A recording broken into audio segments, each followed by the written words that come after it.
think of somebody today or tomorrow that you can encourage, or you can say something nice for, or even do something nice for without them even knowing it. Absolutely. That makes you feel good too.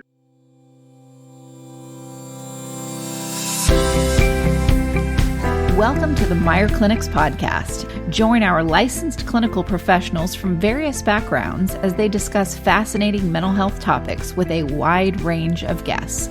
Meyer Clinics is a Christian counseling organization with multiple clinics nationwide dedicated to treating the whole person, emotionally, physically, and spiritually. Welcome to our listening family. We thank you for joining us.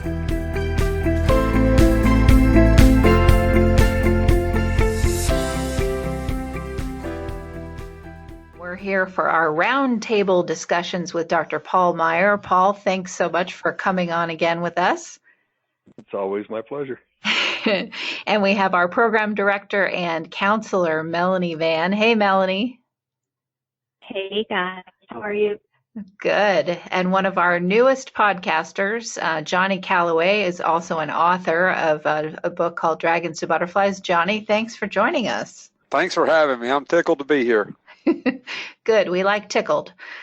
So tonight we're going to talk about passive-aggressiveness, what it is and what it means, and what that means to people around people that are passive-aggressive, and how that behavior can be changed. So, Paul, since you're the psychiatrist here, can you give us the more clinical definition of what that behavior is and means? Yeah, this is the Paul Meier Obsessive-Compulsive definition of passive-aggressive. it's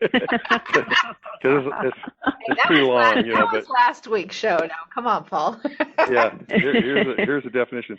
And before I give the definition, I want to say that the passive-aggressive personality is basically a nice person, in contrast to narcissists and sociopaths who are willfully evil and try to pit people against each other and things like that. Passive-aggressives do the things they do by accident, unconsciously. But let me give a definition, my definition of a passive-aggressive personality disorder. Passive-aggressive personality is usually a nice person who goes through life pouting, procrastinating, being inefficient, being chronically late, who is overly dependent on authority figures, and has so much unconscious anger toward his controlling parent that made him that way, that he goes through life, through his or her life, getting vengeance on all authority figures without knowing that he's doing so. He destroys his own life and has a strong failure script, which we all have a little bit of failure script probably, but he has a strong failure script, a need to fail. And they may succeed in life greatly and then end up failing too. So some are chronic failures and some are successes who fail at the end. Like Richard Nixon was passive aggressive. He had real strict parents who were real strict religious parents, and he went through life succeeding and graduating high in his class at Duke Law School and everything, and made it all the way to president before he failed. Doing things that nowadays probably people wouldn't blink an eye at. Exactly. That was pretty tame in comparison. Exactly. So that's a definition of passive aggressive. One other really quick case study is somebody I know whose dad was real controlling, and his dad always wanted him to be an MBA. And this guy didn't even like business, but he felt so much fear of displeasing his controlling dad that he went all the way through business school, and he went through graduate school except for one 5-page term paper, and he got a job and succeeded at his job and everything. But he would have got a huge promotion with a big pay increase if he would have finished his MBA. And he had 5 years from his college to just turn in that 5-page paper and get his MBA, and he never got it done. Interesting. So that's a failure script, see? Because if he would have got it done, and he didn't do this on purpose, he kept thinking he was going to do it until the date passed. but he didn't. So he didn't do it on purpose, because then it wouldn't be passive aggressive. But he failed in order to get even with his father, who wanted him to be an MBA.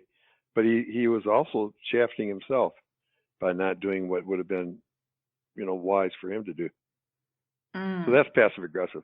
That's my long definition. Well, thank you, because I have been accused of being passive aggressive 3 times in my life. And Oh, you're not. all 3 of the men who accused me of this all have some form of either high spectrum narcissism or narcissistic personality disorder full blown. So Yeah. I thought it was interesting that was the term thrown out at me, is that I'm passive aggressive. Yeah. And it was when I put up a boundary and said, you know what? I'm done with your behavior. You're passive aggressive. Yeah. So I like hearing the actual definition of what that is. Melanie, They were go ahead. They were Paul. using that way out of context because you're so independent. You're very independent, and look what you've done. I mean, you've built this radio program and everything else. You're not passive aggressive at all. Thank you, Paul. See, we all have you on just so that we all can feel better on a Tuesday night. Melanie, what are your thoughts? And then I'll pass it over to Johnny. I'm beaming over here after Paul's comment. Because Kristin isn't passive aggressive. I really think that one of the key points that Paul mentioned is, I think usually people with passive aggressive personalities or personality disorders probably have been in situations where they had no control, or they had no voice, or they were never allowed to have a voice, or their voice was just never validated. And so they feel they have no other way to express other than to be passive aggressive. For example, this is just a silly story that a friend of mine told me. A husband and wife were arguing about what TV show they were going to watch, and they couldn't decide on what TV show they were going to watch. So eventually everyone decided, and it was a show that the mother did not want to watch. So when no one was looking, she unplugged the television. Well, when it was time for the show to come on, everyone was trying to get the TV to come on. No one even thought that it would actually be unplugged. And she just sat in the kitchen making dinner or whatever, acting like she didn't know why in the world the TV wasn't coming on. But that's kind of a simple example of what passive aggressive would be. And this is another example, and I think just this speaks to authority figures like Paul was talking about. And Kristin, I may have told you this story before, but when my oldest son, who's now 16, was in preschool, he was 4.5 years old, I think, and had a preschool teacher that later I found out was being very abusive towards him and was being abusive towards the class, and eventually got fired. She was just doing horrible things to the kids. Well, this teacher kept telling me that my son was doing these things towards her, and it just kind of baffled me because my son had never been someone that misbehaved. So the types of things that she was telling me that he was doing was taking the paintbrush and flicking paint at her, just being defiant. And it was his little way as a 4.5-year-old of being passive aggressive, because there was no other way that he could say, this is unjust, this is not fair. And so he was passive aggressively doing little things to get back at her. And eventually that came out. So those things just popped in my head when Paul was thinking. When I think about a passive aggressive person that I may have seen in my office, I also think about someone that's highly manipulative. Yes. And maybe controlling in other ways that kind of ruin everyone else's plans. I think that kind of plays into passive aggressiveness too. Yeah. And someone that just doesn't have a very strong sense of self. Yeah. What were you going to say, Paul? They cause church splits, for example. And again, they're not saying, how can I, the narcissist is saying, how can I split this church because it'll be fun to create chaos, Passive aggressive. Yeah. Right. Passive aggressive wants to be good and wants to be a spiritually mature person, but his attitude is, the church just isn't meeting my needs, as though the church is the one that should be responsible to meet all his needs instead of taking care of his own needs. They have that attitude toward their workplace and toward government. Gallup poll did a study about 7 or 8 years ago, of a couple 100,000 people, because they were asked to do a study on who's happy in the United States and who's depressed. and they did the same study in China for some reason. But they found out that people who are real dependent and passive aggressive, 75% of them had some degree of depression. And those who were real independent, only 25% of them had some degree of depression. So if you're poor, if somebody's poor, a responsible person will say, I'm poor right now. I can't meet my needs. I can't pay my bills. What can I do to get an extra job to pay my bills and catch up? The dependent person will say, I'm poor. It's the government's fault for not giving me enough money to pay my bills. Right. And so you know the question is, if somebody's poor and hungry, do you keep bringing him fish, or do you bring him a fishing pole and teach him how to fish? Right. Johnny. I mean, that makes me think of let's get Johnny involved. He wrote, by the way, Dragons to Butterflies. So, yes, a wonderful Johnny, book. how do you change passive aggressive into butterflies?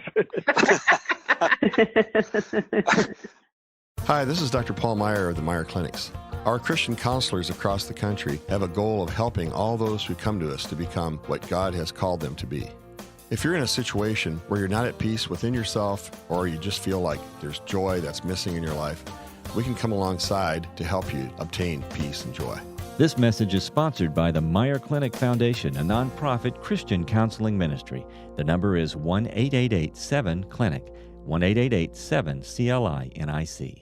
Wow, this is quite the education for me. If you had asked me what my definition of a passive-aggressive person was prior to hearing your definition, Paul, I would have been it's someone that doesn't know how to make a stance. They can't make a stand on anything. They're constantly in flux, and they're angry about it. So one minute they're trying to get their way by being really nice, and the next minute they're attacking. Yeah, because that's true too. They don't know how to they don't know themselves well enough to know what their stance is on something.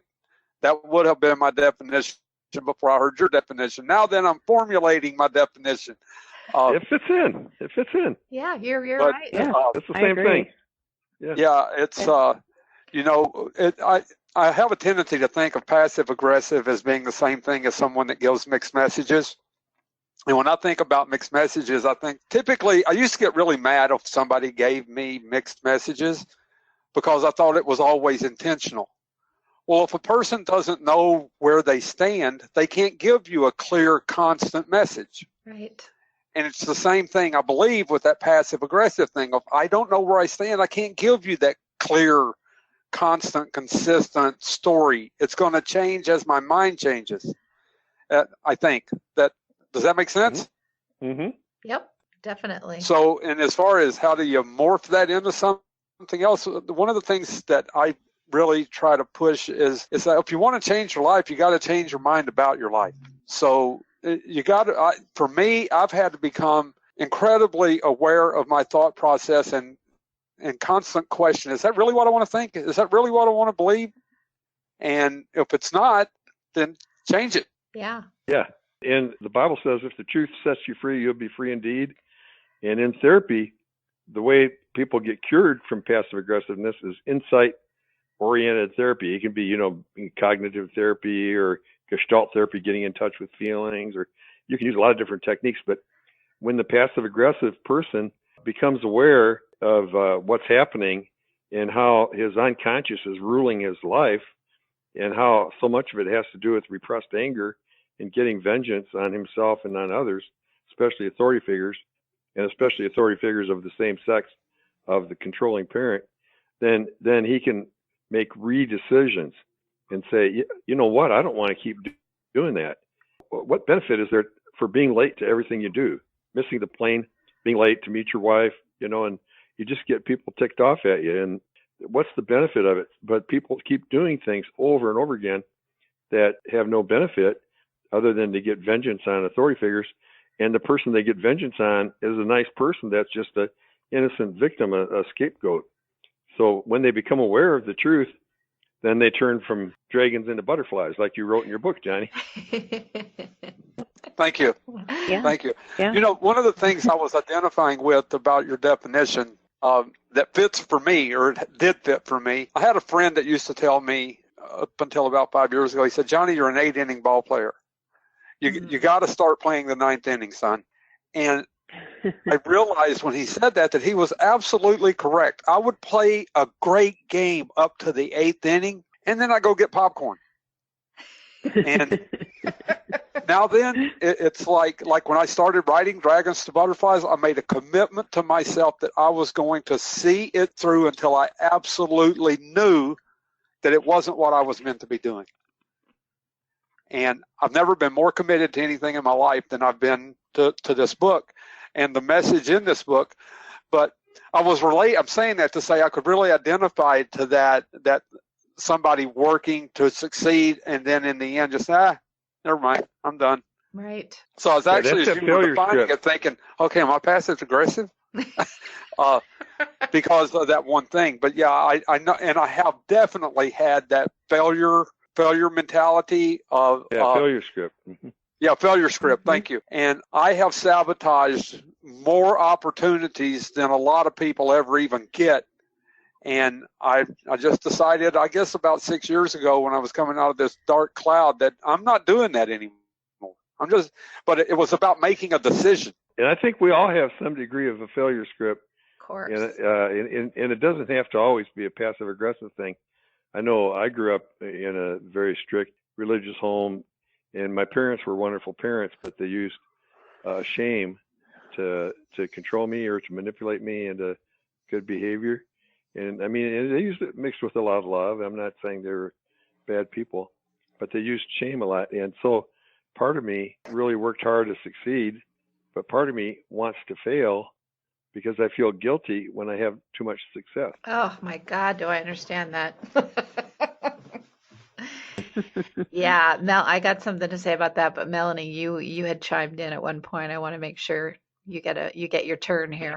No, I mean, it just goes along with what Johnny and Paul are saying. And that's when I think about passive aggressive, I think about kind of the, it's deniability versus accountability. So someone that's passive aggressive basically would just be 100% in denial.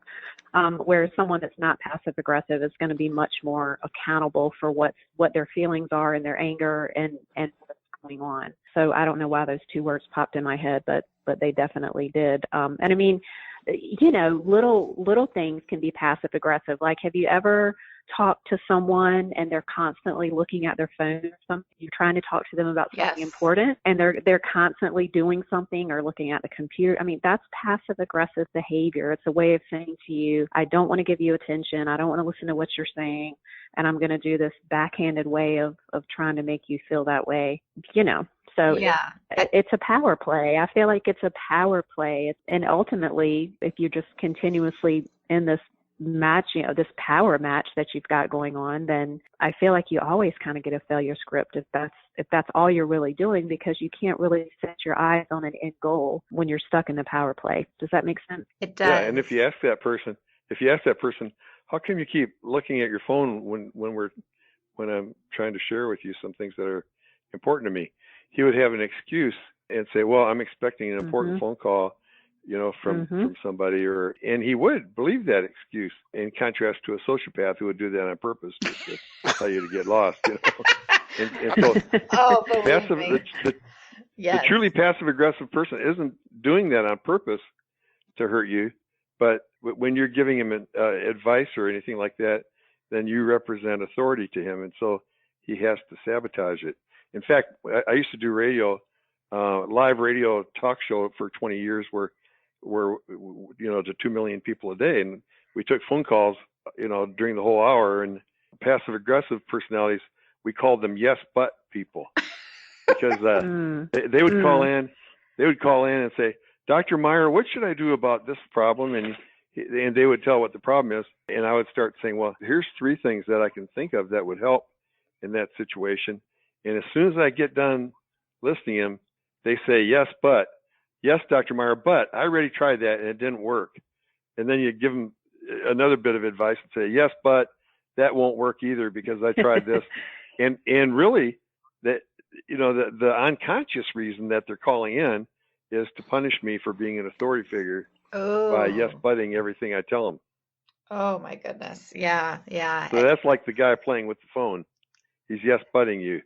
Yeah, and you know what? It's so true. I so clearly see someone that I refer to on many shows when we've talked about sociopathic behavior because it is so very different from that passive aggressiveness because, you can see, like I can see someone that, wants to work with me or has been working with me, and I can hear their failure script and I can see the patterns of their behavior where they're consistently getting in and out of relationships with people where they just butt heads. They're just always butting heads. And I am about as patient. I mean, 20 years being in technology support, I have a lot of patience, right? So I can outlast many people. But when I even get with this person to the point where I'm like, okay, I'm really done.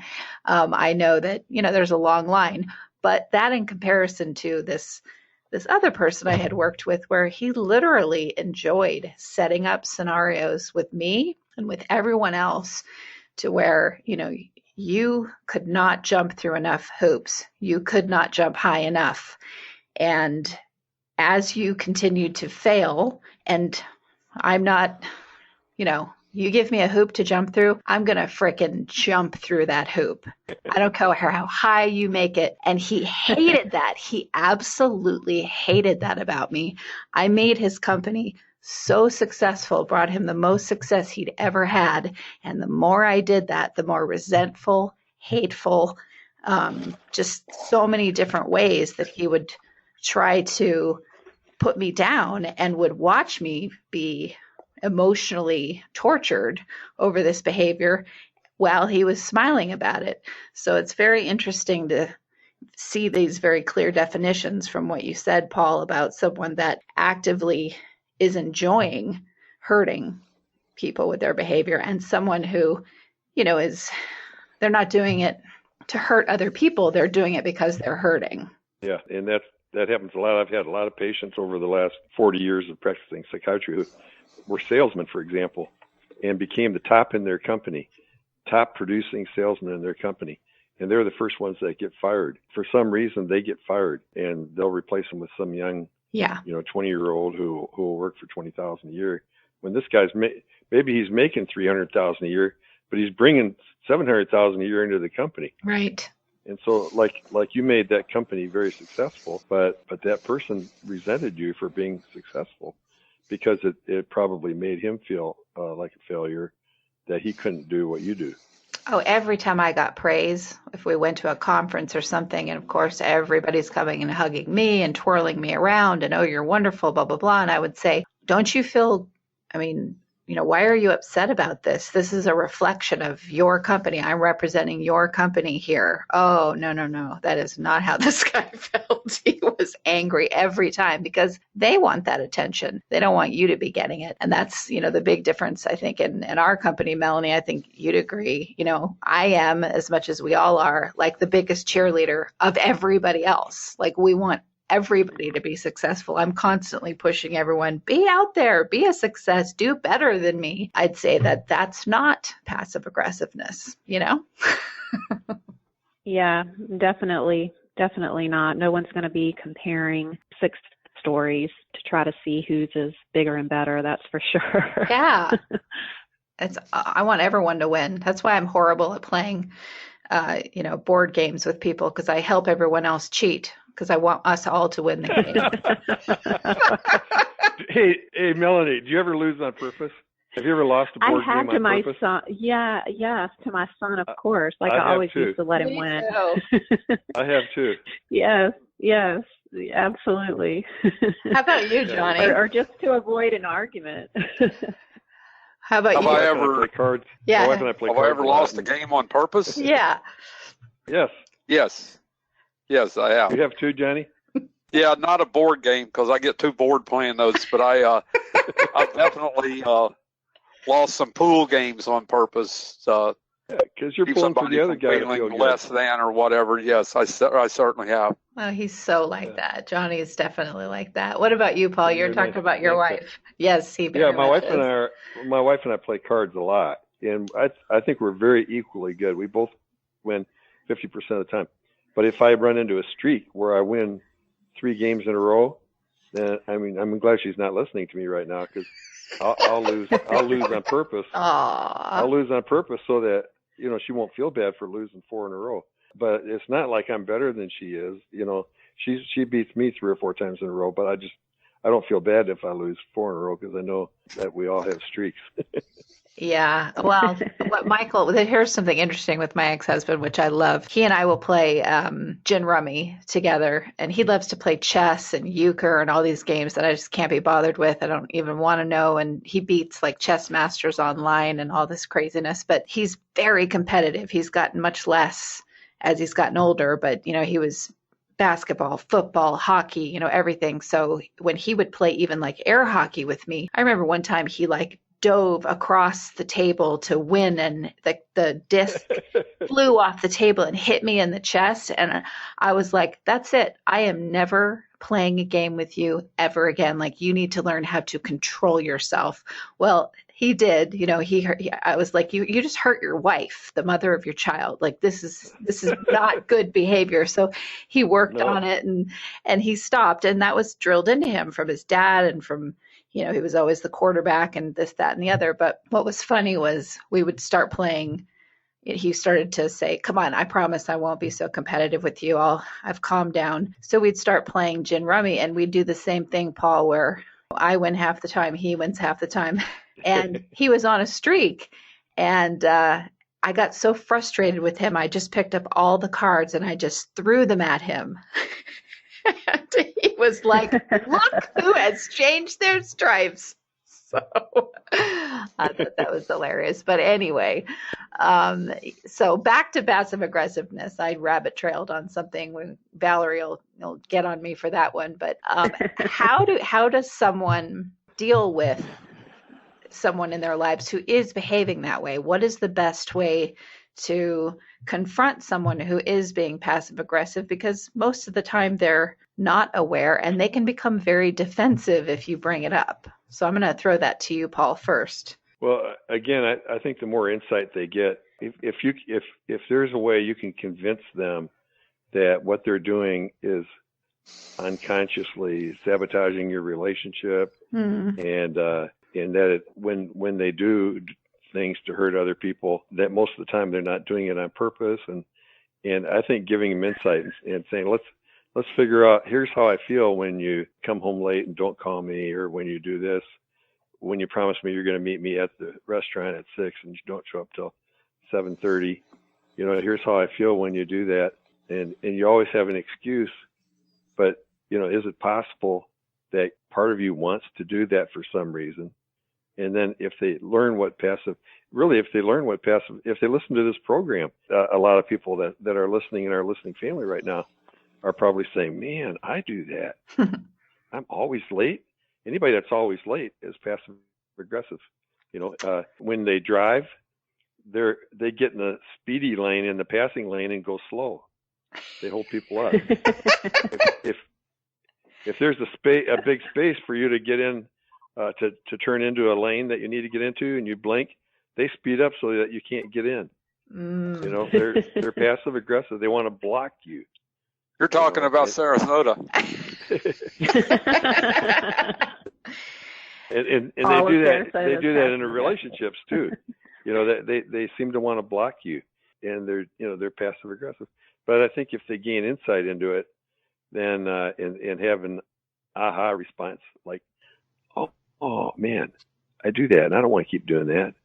Or another thing, there used to be something called reality therapy with William Glasser, many years ago. Probably you guys are all too young to remember hearing about it, but he had some good points where you don't give advice to somebody that's passive aggressive. You don't ever tell them what to do. You ask them, like in therapy too, they're real dependent. So they want you to tell them what to do so they can sabotage it. So whenever they think of something to do, you say, well, what do you think you ought to do? And they'll say, well, I don't know. That's why I'm asking you. I'll say, okay, well, think of a plan. Because think of, plan A, plan B, plan C. What are some things that you can do to solve this problem? And finally, you dig it out of them, and they'll think of some things. And then you say, well, that sounds like a good idea. How about you trying it? And then we'll talk about, how it succeeds or doesn't succeed. And then if it does succeed, you praise them. Look what you did. You thought of this, and it worked. And if it doesn't succeed, you say, well, that's fine. A lot of times we don't succeed the first time we try. So what's plan B? What do you want to try next? But you never tell them. You never give them the answers.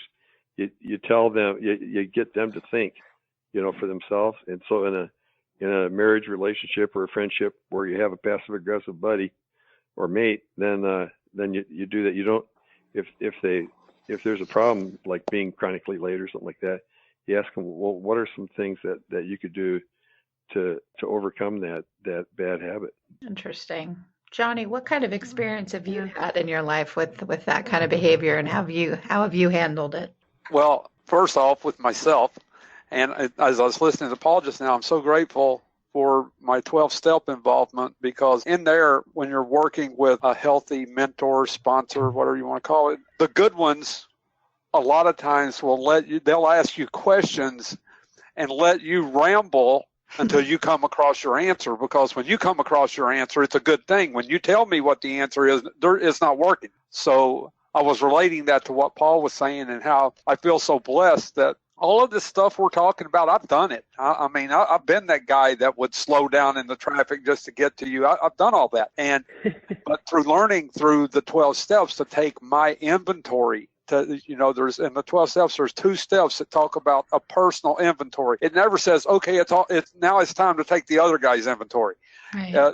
It's about what am I doing? What am I up to? And through doing that with a good coach that would cared enough about me to tell me the truth, even if they knew it was going to upset me, and they would do that, and then I would learn to watch my behavior, and all of a sudden it's not so important to cut the guy off just because he's going faster than I want him to go.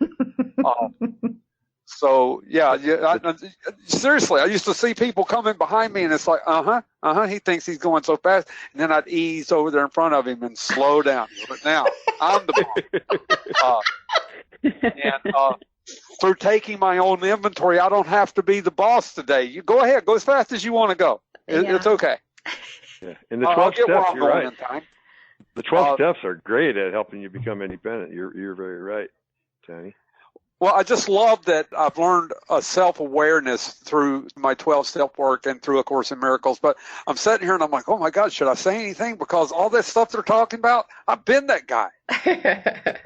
Oh, well, we all have those things. I mean, I've done those things, too. A part of it is growing up, and if you have, an upbringing that, was rooted in a lot of trauma, as Johnny, Melanie and I did have. We've chronicled it on the show, and Johnny, you wrote about it in your book. I mean, we learn these behaviors from the people that have raised us, and so you behave how you learn, and then you look for those mentors later that sort of help you realize, oh, maybe I don't want to behave like that.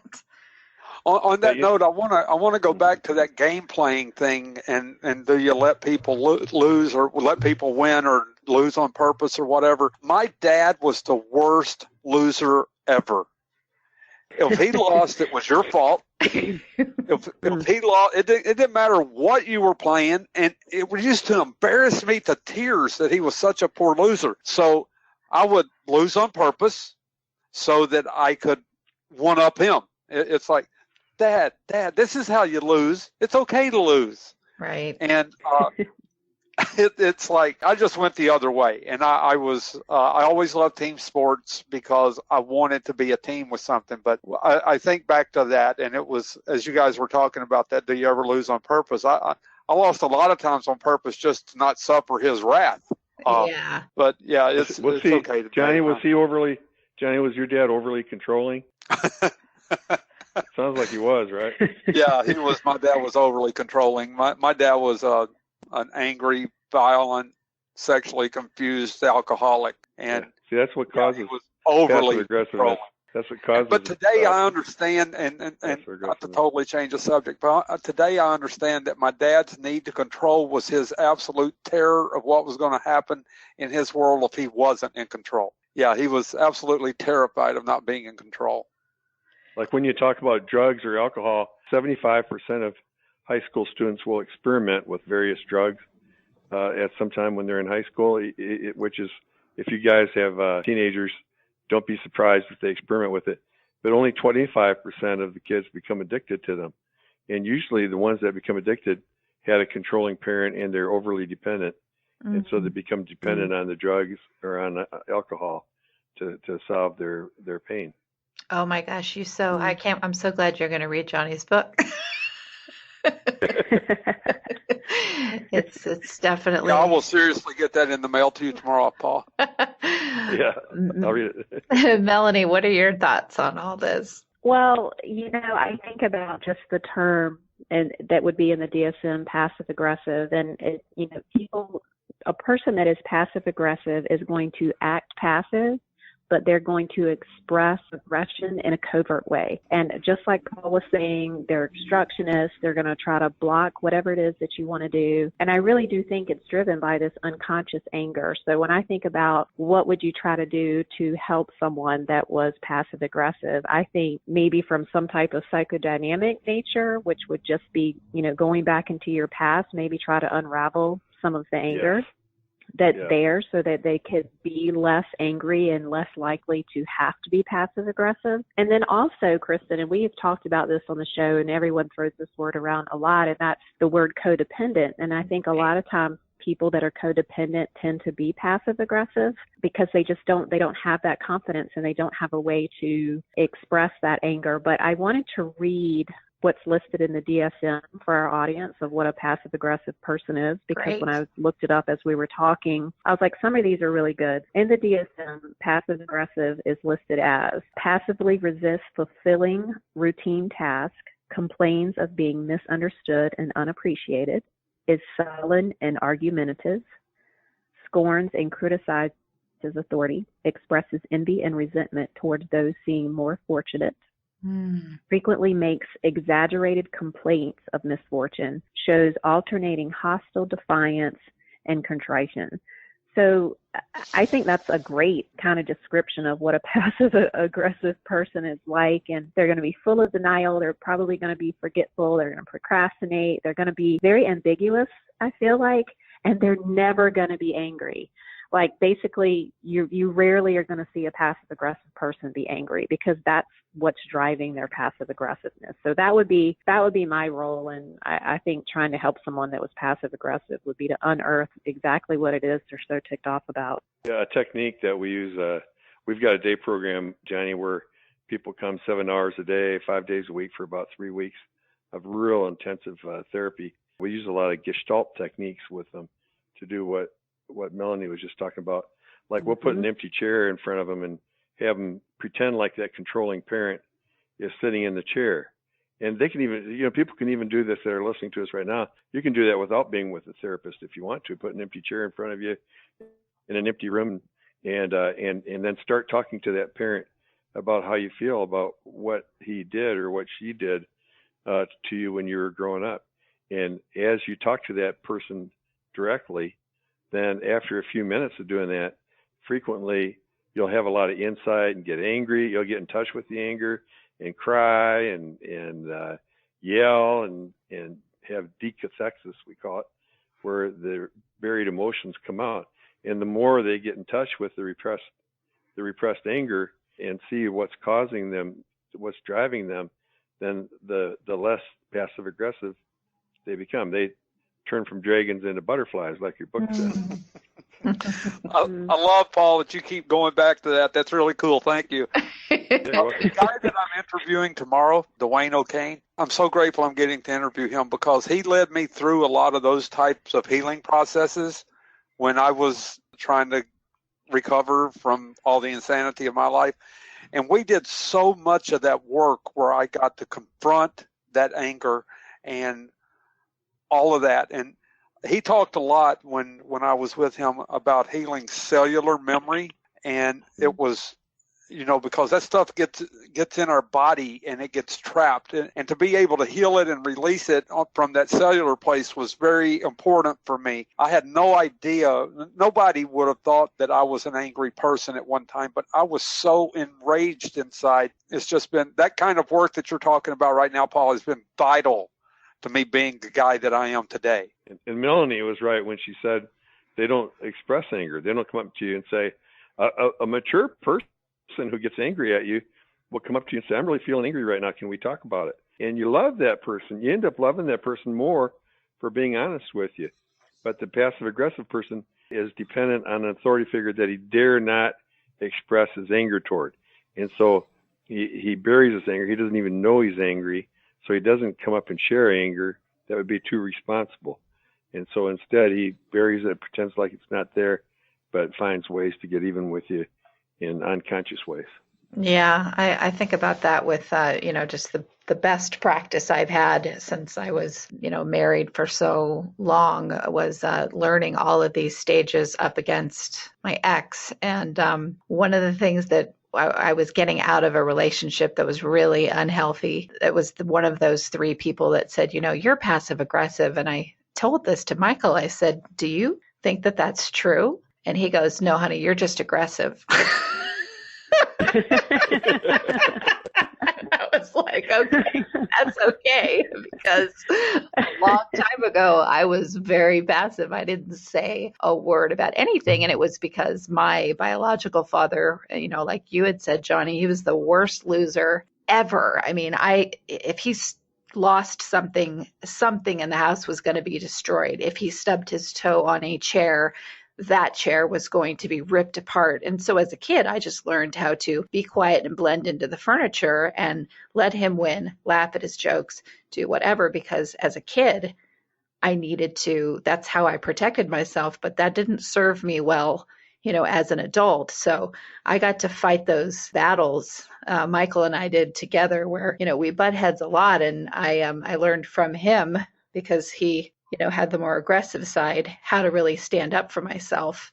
And we definitely had a couple of years where, I was pretty darn aggressive all the time, but it was a great exercise for me. I remember a therapist saying, good for you for telling him that. And Michael looked at her like, you're telling her it's okay for her to talk to me like that? But, it's exercising a muscle that you didn't get to exercise when you were a kid out of, terror sometimes. What do you think about that, You were Paul? being assertive.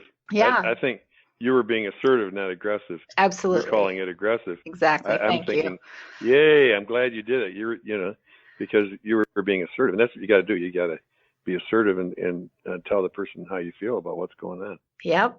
Absolutely. Yeah. Thank you. I just had an aha moment. Yeah. That's not aggressiveness. I'm just assertive. So I will go home this evening. And when I say hello to Michael, as I go up to my part of the house, I will say, don't say I'm aggressive anymore. I'm just being assertive. Aggressive would be walking up to him and slapping him. Oh, yeah. No, that does not happen. but telling him that you're angry about something is being assertive. Ah, okay. Re-languaging for me. Wonderful. Johnny, what are you thinking? I'm thinking I'm really glad I'm here in this conversation. It's the first thing I'm thinking, and it's just been very enlightening for me. But I have a tendency to go off on trails, and you were talking about how you blended in, and it made me think when I was a kid, when all the war was going on in my house, everybody thought I was obsessed with television, and most of the time I didn't even know what was on the television. I was sitting there doing my multiplication tables, and that was my form of escape. Yeah. That's how I dealt with all that anger. So I was listening to you as you were talking about blending in and becoming, I think you said, part of the wallpaper. Yeah. Yeah. After I got to be about 11 or 12, though, I no longer did well with the wallpaper. I acquired a voice, even though it was a very unhealthy voice. I acquired, you can't do that to me anymore. It's been interesting listening to you guys about this stuff and thinking back about what my process has been, because I'm not kidding when I say all those things you're talking about. I've done those things, and I'm very grateful today that I'm talking about that in past tense. I don't do those things today, and it's definitely been a healing process and a learning process. And this piece that you guys are giving me tonight is also very helpful for my continued growth. So I want to say I appreciate what all of you have brought to the table here tonight.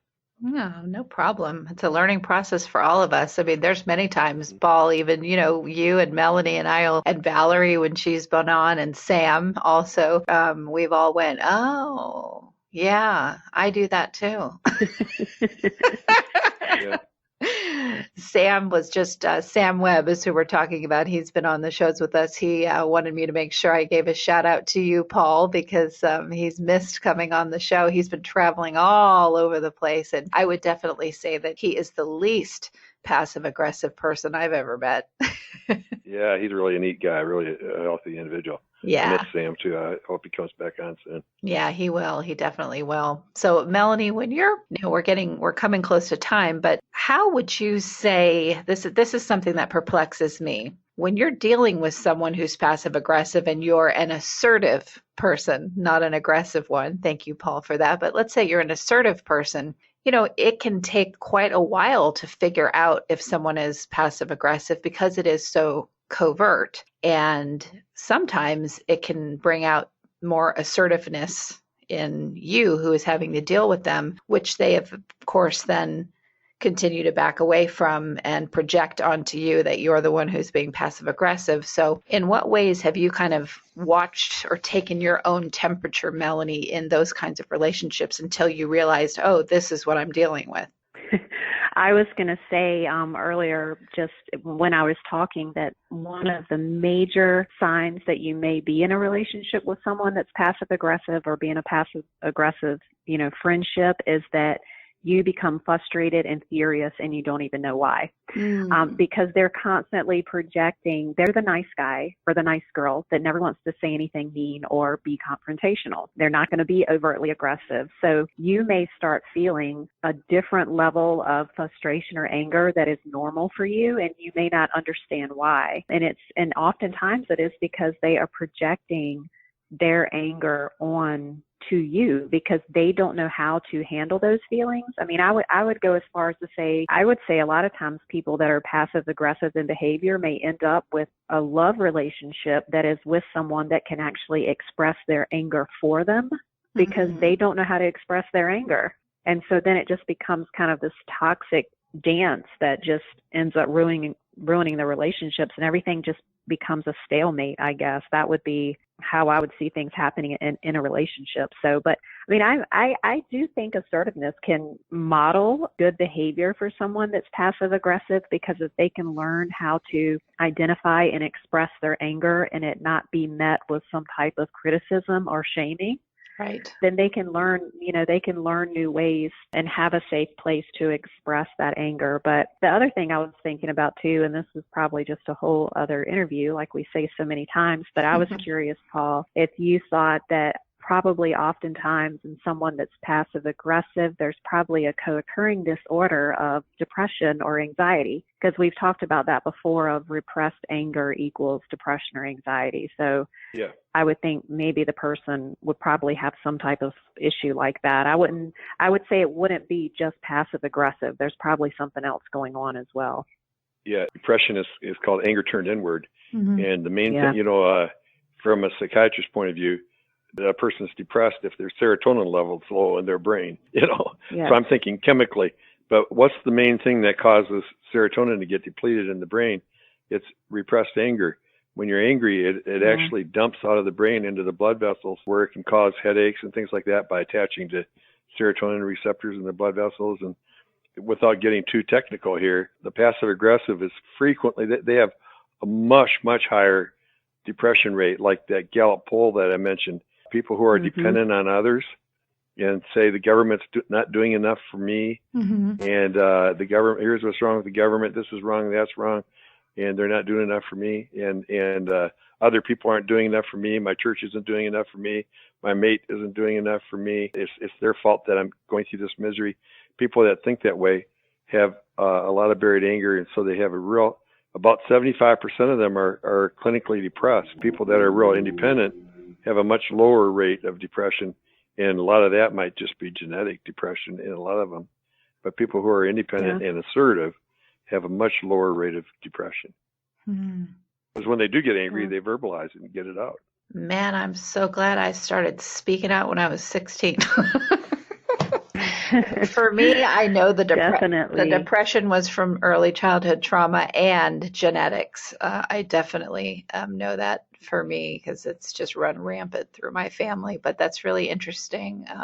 Interesting as always. Going through rebellion when you're a teenager is actually a sign of mental health. Yes. Some of that's good, because the person most likely to commit suicide is a person who's totally compliant their whole lives. They may have a controlling parent and they never buck against it. And like Johnny, you said you rebelled, and even though some of that may not have been in a healthy way, it was a good thing that you did. Yes. And Melanie too, when you turned 16 and got more rebellious, you'd call it, that's really a healthy thing, because you're individuating. You're deciding, I am a different person. I don't have to be this image, make-believe person that my parent wants me to be. Well, you know what, Melanie? We talked about gilded cages. We're going to get in on that tomorrow night when we do our show with Melissa. Yes, I think that's a good idea. Good idea for sure. People that I was sitting here thinking, if you find yourself doing things that are passive aggressive, something that you need to get into your vocabulary is this. And this is a very straightforward comment. Get into your vocabulary. I am angry with you because, and just fill in the blank. And if you can learn how to say that when you're angry and not yell it or be confrontational, and just say, I am angry with you because, and then fill in the blank, then that is a great way to start learning how to express your anger to another person instead of just holding it in and, building resentment. Anyway, that thought popped in my head. And the Apostle Paul said in Ephesians 4:26, go ahead and be angry. It's in the passive imperative tense, so it's almost like a command. Go ahead and get angry, but don't go to bed angry. Verbalize it before you go to bed. Excellent. Johnny, I'll let you close the show tonight. Do you have any last words for us? Thank you for your vote of confidence, Kristin. Close this show, okay? I still, the question that was coming to my mind, and I'm not looking for it as an answer now, and it's actually, maybe it's not even a question. I was just thinking about people having some passive-aggressive behavior that aren't necessarily passive-aggressive people. Because based on what I've heard here tonight, I think it would be almost impossible not to have some passive-aggressive behavior. Of course. I agree. And I think we can do that without quote unquote being passive aggressive person. Yeah, people with ADHD have a lot of passive aggressive traits, and it's not being passive aggressive; it's just ADHD. Okay, great. Losing things, and forgetting things. I fall under all those headings. I've been diagnosed with ADD, ADHD, Me too. PTSD, bipolar. I take medicine for ADHD, and I'd be in trouble without it. Yeah, I'd be in trouble without my bipolar medication. I can tell you that. And not only would I be in trouble, you guys would be in trouble. So. All of us on this call right now on this show take medication. Just for those people out there that tell you medication is wrong, you can get well with vitamins and exercise. You don't need no. That may be true. I have friends that will actually ask me periodically, "Did you take your meds?" My wife asked me that. You mentioned it. I disagree with her. She says, "You didn't take your meds today, did you?" Oh, yeah. I did. And I'm just stating that I did not get aggressive with my husband when he would say that. I became assertive about it. Yeah. Yes, I took my medication. That's not what this is about. Stop it. But anyway, well, thank you all for coming on tonight to talk about this. It was wonderful to hear the real definition of what passive aggressiveness is instead of, what gets thrown around easily as a throwaway term that can be meant to, wound sometimes. So thanks everyone for coming on the show. Thank you, Kristin. Thank you so much for letting me be a part of this. I really, really appreciate it. Absolutely. Thanks for joining us, Johnny. Yeah, thanks for coming on, Johnny. And thanks to our listeners for another edition of Mental Health News Radio.